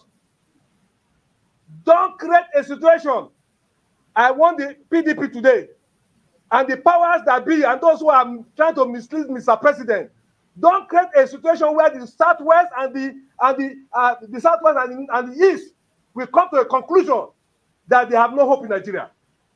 If that happens, I don't know what will happen. But I'm warning now. I am a prophet in politics. This politics, this election, is about Bola Ahmed Tinubu and Peter Obi. Take it or leave it. This election is about these two candidates. Yoruba sọ pé à ń sọ bẹ́ẹ̀ ká kú síbẹ̀. Baza mu ce domin za a rushe mu za a kashe mu ba za mu faɗi gaskiya ba. Wa ba zai mutu. Mutu a riga kowa. Mutu a riga kowa wa zai ji tsoro. Ko za a kashe mu zo ko a rushe mu za mu faɗi gaskiya. I want. You heard that? That same man. Hold on, tún gbọ́rọ̀. Tinubu. Wọ́n ní Buhari àbí Tinubu ìbò tó ń bọ̀ ọwọ́ àárín Tinubu àti Peter Obi ló wà. Kò sí láàárín ọwọ́ ẹlòmíì. So ǹjẹ́ Nàìjíríà Fúlàní ready láti gbé ìjọba fún Tinubu? Kò ní gbé kalẹ̀. Láyé wọn ní gbéjọba lẹ̀. Wọn rán yín. Ẹ̀bẹ̀ yín lẹ ń pariwo lérò rẹ̀ wọn. Kò kàn wọ́n. Ẹ bá pariwo Dọ̀túnla 10. Kẹ́ sọ̀rọ̀ látòní Dọ̀túnla wọn ní dá yín lóhùn. They won't answer you. Ṣùgbọ́n tó dùn mí fún ọmọ Yorùbá ni wípé n tó ń bọ̀ fún yín ó máa ní ẹgbà torí pé àwa la fà á. Okay, ṣé ojú wa gàdàgbàgàdàgbà kọ́ la fi rí eléyìí. Jẹ́ fi fídíò ẹ̀wọ̀n níbi tí wọ́n ti ń sin ìbò ká. Ó yá jẹ́ ká máa gbọ́ jẹ́ ká wo àwọn sójà yín. Ṣé báwọn ọlọ́pàá tẹ́ ní wọ́n ń pa yín lánàá rè tí wọ́n ń pa yín ní Ogun State. Àwọn tán kó sínú iṣẹ́ lẹ́ ń wò yìí. 80 or 70 or 100. 80. Ẹ máa wo fídíò yìí. 66. Yeah? No, sir. 100. Ẹ wo fídíò yìí. Ṣé báwọn tó ń pa yín rè tẹ́ ẹ̀ lè complain. Ọlọ́pàá pa yín ẹ̀yin ò lè yán ẹ̀ lè mú wọn kẹ́ ẹ rí ọ̀run wọn dànù. Right number. Ẹ wá aṣọ tó wà lọ́rùn. Táwọn tẹ́ ẹ rí ìjọ ọlọ́pàá tó ní wà. 9, 10, 11, 12, 13, 14, 15, 16, 17, 18, 19, 20, 21, 22, 23, 25, 24, 24, 5, 26. Ṣé ẹgbẹ́ tó wí? Ó dé 23, ó ní 25. 23, àwọn tí wọ́n wà train tí wọ́n train. Gbogbo lọ́sàwọn ọmọ tẹ́ ẹ rí pé sáwọn ilé ìjọ Nàìjíríà eléyìí tí mo fi kinní sójú ẹ̀ só ti ẹ̀jọ́ ọmọ Nàìjíríà lásán lélẹ́yìn ṣé ẹ rí bọ́n ṣe rí ni. 7, 28, 29, 30, 31.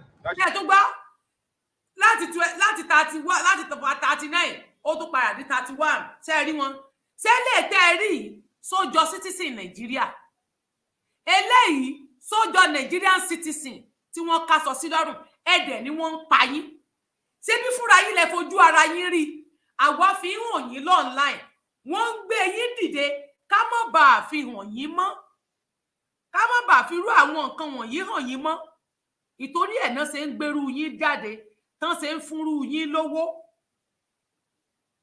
wọ́n ń fún yín lówó wọ́n ní pé kẹ́ ẹ máa wò ó ìwọ dẹ̀ wà gọlíbù ìwọ wà gọlíbù ò ronú ó ronú ara ẹ wò níṣẹ́jú kan kó o ronú wípé àwọn tí wọ́n tiẹ̀ ń sọ̀rọ̀ yìí ta ni wọ́n ó mà dá ronú ara rẹ wò ó mà jókòó ṣẹ́jú kan kí wọ́n náà tiẹ̀ fi wo ara rẹ wò kó o wo ara rẹ wò wípé ibo ni mo ti ń bọ̀ ibo ni mo dé gbọ́n wò wọ́n. 2, 33, 34, 35, 36, 38, 39, 40, 41, 40. Èyàn pé 36 ó fò lọ sí 38. 2, 5, 43, 44. Láti 30 láti 40 tó tó pé ó tún ní 2. 5, 46, 47, 48, 49, 50, 51, 250 àbí kí ni mo gbọ́ yìí? 51, 52, 53, 54, 55, 56, 56, 57, 58, 59, 60, 60, 50, 61, 62, Yẹ́mi Adérónkẹ́. 64, 65, 67, 68, 69, 70, 71, 72, 73, 74, 75, 76, 77, 78, 79, 50, 80, 81, 82, 83. Èyàn ní 79 ó tún ní 50. Jẹ́ ní pé fúnra wa là ń ṣera wa we are the problem of ourselves. You are the citizen of Nigeria, are the problem of yourself, not government. Táwọn bá tiẹ̀ ń kó wèrè wá fún tó yẹ kẹ́yìn gba wèrè lọ́wọ́ wọn. 85, 84, 85, 86, 87, 88, 89, 90, 91, 92, 93, 94, 95, 96, 97, 97, 98, 99, 100, 101, 102, 103. Ẹ gbọ́ 100, 101, 102, 100, kí ni ń jẹ́ 101? Sáwọn eléyìí iná ń pa yín nígboro, ìjọba ló kó wọn síbẹ̀, kò dẹ̀ sí nǹkan tẹ́ ẹ máa ṣe sí torí pé ohun tẹ́yìn fẹ́ wọ́n ní bí aráàlú bá ṣe rí o ní olórí tó wà ń bẹ̀ ní olórí tí Ọlọ́run máa yàn fún yàn fúnra yín lẹ fọwọ́ ara yín yan olórí tí ò tọ́. Ṣé ẹ gbọ́rọ̀ kan sọ jáde lẹ́nu? 105, 105, 107, 108, 109, 109 instead of 108, 110, 111, 13, 114, 115, Tẹ́dúgbà, 116, 117, 118, 119, 120, 121, 122, 123, 124, 125, 126, 127, 128, 129, 130, 131, 132, 133, 134, 135, 136, 137, 138, 139, 140, 141,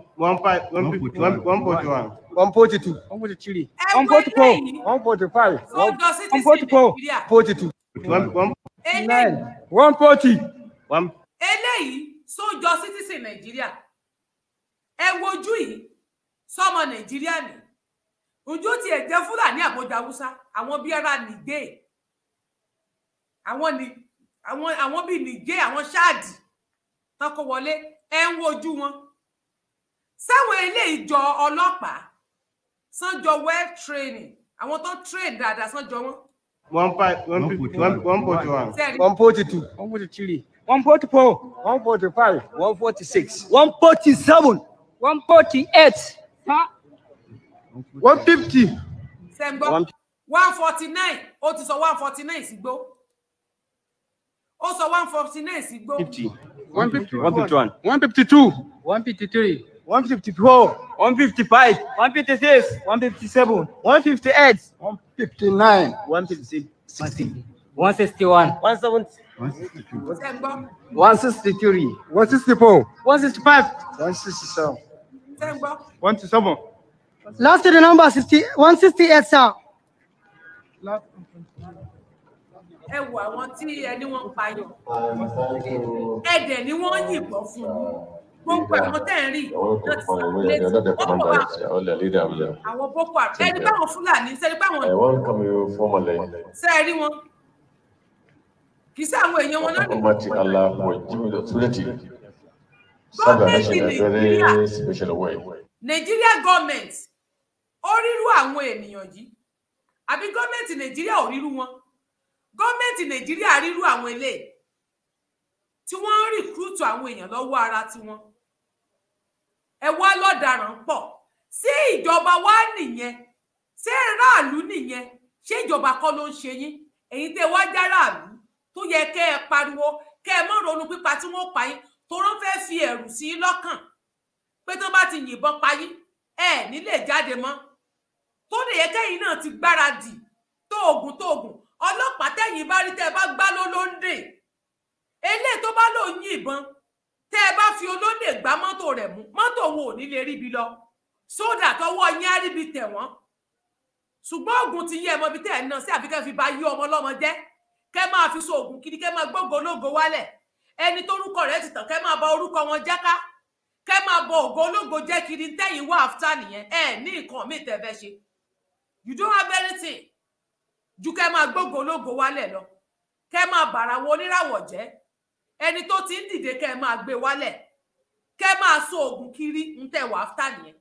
Fúlàní rèé kí ló tí gọ́ọ̀mẹ̀ntì sọ lórí àwọn ilé wọ́n recruit àwọn èèyàn jọ ẹ̀yin náà gbọ́ gbogbo wọn ṣe ń kà nǹkan yamayama ìwọ dẹ̀ ń wòran tán fi ń kòyàn lé yín lórí ṣé bí kẹ́yìn bá mú mọ́tò wọn bẹ́ẹ̀ ṣe lọ fún protest yẹn ẹ̀yin tẹ́ fẹ́ ṣe protest ẹ̀ ti dira yín mọ́tò wọn ẹ gbà lóòka ni kò ní lè kọjá mi tó wà kò ní kúrò lójú kan eléyìí tó bá yìnbọn fún yín nínú wọn mọ́tò orí ò ní lọ ibi tẹ́ ti gbà lólóńdè nù ṣé bí wọ́n rẹ́jẹ̀ náà rómìíra ẹ nídìí láti yìnbọn fún wọn ẹ gbá wọn lóòka ẹni tẹ́ bá gbá lóòka tó pọ̀ kàkà kú kó náà kú síbẹ̀ at least wọn sáàrí ìbọn lọ́wọ́ yín wọn ọ̀dẹ̀ rẹ́jẹ̀ lára rẹ̀ kò jù bẹ́ẹ̀ lọ kò jù bẹ́ẹ̀ lọ kò ju tó jùlọ wáńgbà ní ṣùgbọ́n ẹ̀yin wò wọ́n nínú wọn ń pa yín protest níjọ́ kìíní àná wọ́n ṣe wá yìnbọn pa yín ó ti mọ iye ìgbà tẹ́ tí ń protest wọn tí wọ́n ń pa yín dẹ̀ ń fọwọ́ ra wọn lórí láwọn tí wọn ò nífẹ̀ẹ́ yín sọ́fẹ́ yín ni. The treatment has been as a result of the security challenges facing the nation, which we believe you company advisor for communities will know how best to report instances of movement of people in your domains. That's why you are recruited in your domain, and you are going to stay there and work there in your diverse communities as much as possible. So you must be sincere to you and the God Almighty Allah and the communities you are serving. We believe that you have to contribute. You should not justify the appointment that being made to you in your thousands across the country. I wish you all the best. Commissioner of Police dà tó recruit ru àwọn eléyìí. Ǹjẹ́ Commissioner of Police wà láàrin wọn? Kò sí Commissioner of Police ńbẹ̀ o. Kò sí Commissioner of Police o. Inspector General of Police kò sí láàrin wọn o. Kò sí wọn níbẹ̀ o. Ìwọ dẹ̀ wòran. Ẹ wo tí wọ́n ń ṣe fún yín, wọ́n ń ṣe yín léṣe. Wọ́n ń ṣe èyàn ọmọ ènìyàn ní ìjàmbá. Wọ́n kó àwọn ọ̀daràn lé yín lórí. Also, Allah's guidance. Thank you and God bless you. Sakona shine muna duka kan bin Allah guda da dare an koce fona. Anyway. Mo tí mo fẹ́ kẹ́ ẹ rí lọ́dọ̀ tí wọ́n nìyẹn. Ṣé bẹ́ẹ̀ ti rí wọn? Àwọn yẹn ẹ wá ní wọn ò ní pa yín. Wọ́n ò ṣe jàǹbá fún yín. Torí ẹ̀yin lẹ fọwọ́ ara yín fà. Fúnra yín lẹ ń gbé oúnjẹ alẹ́ yín fólóńgbò jẹ. Nítorí a sì ń ráwọn ìyá mi tí wọ́n ń jùdíká. Mo rí àwọn kan tán ṣe fídíò kan jáde. Wọ́n ní Fúnkẹ́ Akíndélé èèrà ní kò lọ́kọ ńlé. Ilé ìwò náà jọ ń contest náà. Òun náà níyàwó ńlé kan lọ fẹ́ra láwọn obìnrin lọ tó obìnrin. Sunkún owó tí ó wọ́n nílùú. Ẹ̀yin tó pa àwọn ọmọ yín náà wà ńbẹ̀ sí ṣọ́ọ̀bù ẹ̀rọ játa. Dẹ̀ ń polongo pé kán wá dìbò. Ẹ̀yin ìyá kan wà tẹ́ ń kọ ọ̀kọ̀kúkọ kiri. Màá rí mi lábẹ́ kọ́mẹ́ǹtì báyìí. Màá click màá dẹ̀ mi rí. That's what tèmi náà ṣe dájú lásìkò tí mo wà. Ẹ máa bọ́ sábẹ́ kọ́mẹ́ǹtì mi, ẹ máa wọ́n ra yín lépè. Ẹ máa búra yín. Torí pé ẹ fẹ́ dìbò.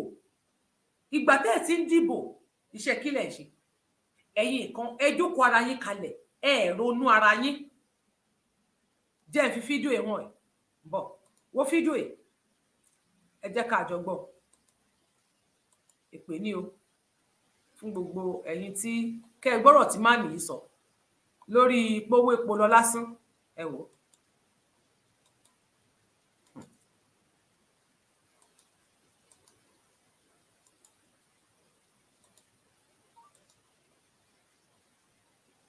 Belagogo ibi tá a ti gbọ́ ọmọ létí tọ́mọ ẹ̀kọ́ fò dànù ó ti ṣẹlẹ̀ lẹ́ni ó ṣẹlẹ̀ sẹ́mi ọba ajé mo jáde mo ń wẹ́po lọ ẹnu wọ̀nba epo tó wà nínú mọ́tò mi mo ní kí n tún fi epo wá epo mo bá fi epo wá epo títí tí epo bá tán nu mọ́tò epo tán ní ó di mọ́tò ọba ajé mo bá ní òkè jẹ́ kí n ra black market mo rí black market náà bá ní 1000 per litre kí n tiẹ̀ ra 5 litre kí n fi gbé mọ́tò mi dé inú ilé ni mo fi pè mo bá ní òkè jẹ́ kí n wá POS kí n gbowó kò sí owó ní báǹkì kò sí owó ní POS mo ya ọ̀dọ̀ POS 20 something POS kò sí ẹnìkankan no cash náà sọ okay ọkùnrin kan bá jáde ó ní ṣé mo lè ṣe transfer mo ní máa ṣe transfer ó lè lo mo ní ìdí 20,000 péré kí nǹkan repo díẹ̀ kí n fi gbé mọ́tò délé mo owó tó kù kí n mú sí àpò wọ́n bá ní okay o kémi transfer 35,000 kí n gba 20,000 mo wo àyíká mi mo ní orílẹ̀-èdè wo ni mo wà yìí wọ́n ní orílẹ̀-èdè Nàìjíríà náà ni 30,000 nínú owó mi kí n tún gba 20,000 kí n tún fi owó ra owó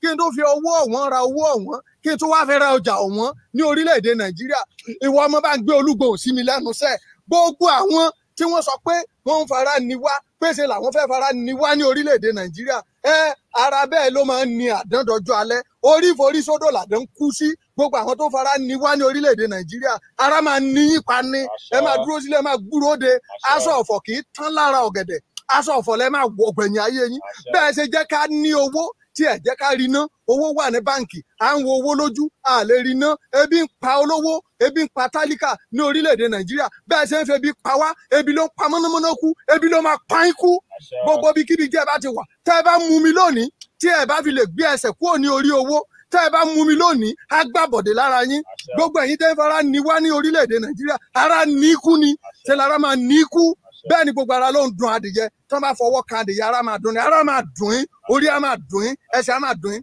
tẹ́ ẹ bá ní mọ̀dárí kan tàbí ẹ ní òun képe tàbí ẹ ní adábí padà nítorí gbogbo ojú tó ń wò mí nítorí gbogbo àwọn tí ó ń ṣe àṣẹ á bàjẹ́ mọ́ yín lára ewé ò ní jẹ́ fún yín gbogbo ẹ̀yin tẹ́ fara ní wá Nàìjíríà tó bá jẹ́ agbára ewé lẹ gbójúlé ewé ò ní jẹ́ fún yín mọ́ tó bá jẹ́ ògùn lẹ gbójúlé ògùn ò ní jẹ́ fún yín mọ́ tó bá jẹ́ Ọlọ́run lẹ ń pé Ọlọ́run ò ní dá yín lóhùn mọ́ ara ní bẹ́ẹ̀ ni ilẹ̀ alànà agbẹ́yìn mi bẹ́ẹ̀ la rí kò ní ṣe kò ní yẹ Àṣẹ́ǹtẹ̀dùmọ̀rẹ̀ Àṣẹ́ǹtẹ̀dùmọ̀rẹ̀ Àṣẹ́ǹtẹ̀dùmọ̀rẹ̀ ẹ̀yin èèyàn mi ẹ mọ̀ gbàdúrà pé kẹ́ gbà láti lọ́wọ́lọ́wọ́ yìí o ẹ mọ̀ gbà láti o ẹ ti gbọ́ ẹ gbàdúrà pé kọ́ lọ́n jẹ́ kí n fi ọwọ́ mi gba owó gidi ni ká fi ọwọ́ wa gba owó ni o àdúrà wa gbà o a rí bí àṣẹ bẹ́ẹ̀ Àṣẹ́ǹtẹ̀dùmọ̀rẹ̀. kò sówó kò sépo.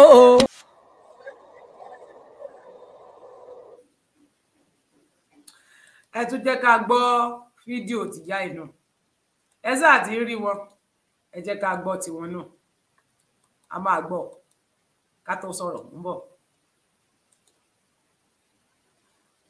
fún lówó lọ́ba ní 5,000 níbẹ̀ lọ́hùn náà ká pín méjì ọba fún mi 2,500 kí n lè bá a rí gbà mo rinṣẹ́ láti bí ìlọ Òwòròdù mo dé Òwòròdù náà bá ní 500 náà ó tó yọ ọ̀nà 2,500 mo sábẹ́ wọn ń gbé ẹ̀bẹ̀ pọ̀ wọ́n sá náà ó yọ 300 ó ní 1,000 sẹ́ni kó dẹ́ 2 báyìí kí n sì tọ́ bọ́ bí ọ̀kadà kí n tó gbọ́ ọ̀kadà láti Òwòròdù dé mọ́nà tán ló tó lápò kan lòun ọgbà bí mo ṣe kẹ́sẹ̀ sínú ẹ wo bí mo ṣe ń làágùn ẹsẹ̀ mo rìn láti Òwòròdù dé mọ́nà tán sẹ́rí gbogbo ẹ̀yin tẹ́ ẹ mú yà tẹ́ ẹ sẹ́ẹ̀tì ẹ̀ fún mi nítorí lè gé ẹ mórí bọ́ ẹ̀ mọ́ nǹkan ẹyọ kan ni pé ká ní bàbá mi fẹ́ bí mi tó fẹ́ sunrun mi ẹ pé bá mi kalẹ̀ pé mọ́ sunrun ọmọ ẹ̀ mọ́ bí ìyá láàfin jẹ́ nìkan ló lè gé ẹ mórí bọ́ ṣùgbọ́n tí ì ṣe pé ẹ pé bá mi kalẹ̀ pé kọ́ mọ́ bí mi tó jẹ́ pé ẹ ṣe tinú yín ni kì í ṣe gbé bá mi ló ṣe tinú rẹ̀ tó bí mi ẹ tí rí wàhálà ṣebí kan pariwo wàhálà ẹsẹ̀ ìbẹ̀rẹ̀ wàhálà ni ẹ rí wàhálà débi wípé Ọlọ́run ni ó pò tó torí Ọlọ́run yọ sí yín lẹ́yìn ibi tẹ́ ẹ ti lérò tí ó ti gbé mú yín mo bá tẹ̀ tó ní kọjá àyè mi ya bí olóúnjẹ kan bá tí wọ́n gbé ìṣó oúnjẹ kalẹ̀ kí n tó ń jẹ náà bá ní pléètì kan 2,500 mo lé mi bí n bá bọ́jà wọn ra gàrí inú èyí bí n bá ilé ra gàrí ń ṣe lásìpọ̀ kò ní sẹ́ ẹ̀gbọ́n mi mo pè kó fún un lówó lọ́ba ní 5,000 níbẹ̀ lọ́hùn náà ká pín méjì ọba fún mi 2,500 ṣé bí kí n lè bá a rí gbà mú rí. orílẹ̀-èdè tí ẹ̀yin rò wípé ó nítumọ̀ nìyẹn kéèyàn gba 2,500 wọ́n ti yọ 300 kúrò ńbẹ̀ ilá ó wọ́n gàrí ó wọ́n gbogbo nǹkan ló wọ́n gbọ̀kadà gan tún lọ́ra ní ọ̀kadà gbọ́ tó mọ́ gba bí 400 sísẹ̀ náà ni ó tún fi rìn lọ sọ́jà sẹ́ni pé ń fi ara ní èyí ṣe nǹkan nítorí aráàlú torí ẹ̀yin fúnra yín mọ àwọn tó ń jalè ẹ mọ àwọn tó ń kówó pamọ́ EFCC kí ni iṣẹ́ wọn DSS kí ni iṣẹ́ wọn tí EFCC ò bá lè mú yàn mọ́ àwọn tó fẹ́ lọ mú yàn àwọn gan ti belong sí hypocrite ní gọ́ọ̀mẹ́ntì ní àwọn EFCC tí ó lọ mú ẹni tó lọ jówó kó ṣé báwọn lẹ fi sí ìkíà àwọn tó ń mówó kò dé yẹ kí wọ́n support any party. Ilé ẹjọ́ tí ó dájọ́ dà àwọn náà wà ńbẹ̀ kábà. Agbẹjọ́rò ńkọ́ owó ni tí ó bá dájọ́ bí ò bá yẹ kó dá wọ́n ti yan àwọn agbèrò sílẹ̀ tí wọ́n ìyàn ń ké wọn dà. Àwọn ọmọ ta àwọn tí ní gate kó wọlé tí wọ́n ìyàn ń ké wọn.